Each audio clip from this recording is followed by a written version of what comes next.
Hello everyone and welcome back to the Cardboard Engine Shed. It has been a while, about a month since I uploaded anything and 2 months since I uploaded an episode of the Cardboard Engine Shed, but I am back with this, which is a guage LMS Unrebuilt Royal Scot, made from, I'd say, about 2 kebab sticks, 1mm thick grey board, hot melt glue, and solder, which I used for the pipework, such as the cylinder drain cocks and the sanding gear.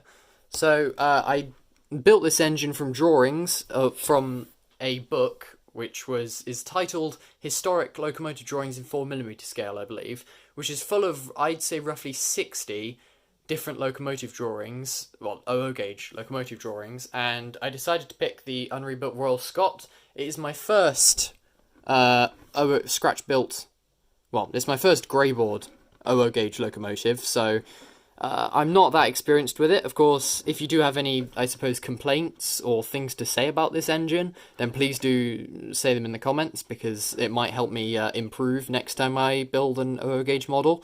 But, of course, it is static. I have tried to make a moving engine at this scale.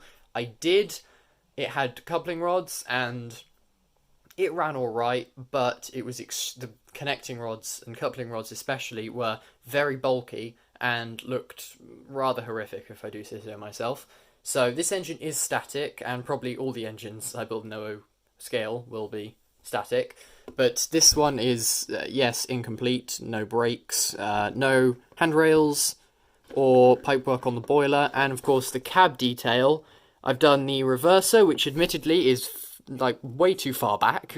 You can see there'd be no space for the driver to operate it on the footplate. There's a couple of gauges up at the top of the back head, firehole door, regulator, and again, I'm yet to add all the details. The valve gear, of course, is quartered. I made sure to include that detail. And the boiler is not attached, which means I can show you how I made the firebox.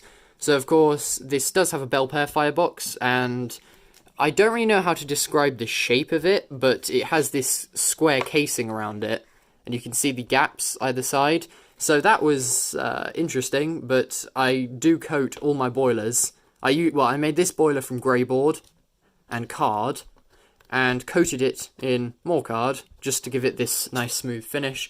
The rest of the grey board is, you can sort of see the texture does not look good once it's been painted. As you can see, the texture's all bumpy. It's not that nice, but it's sort of the best I can do. And the smoke box is painted in a matte finish, but as you can see, it started cracking, so that might be an issue in the future. So that is just about it for this engine. It's, yes, quite small. It's not the smallest greyboard engine or scratch-built engine I've ever made, but I suppose it's alright for a first try. Again, if you have any opinions on this engine, please do say them down in the comments, because then I can read them and get some feedback. And if you would like to see some work-in-progress photos of this engine, then you can follow me on Instagram at SteamEngines354, as I am much more active on Instagram.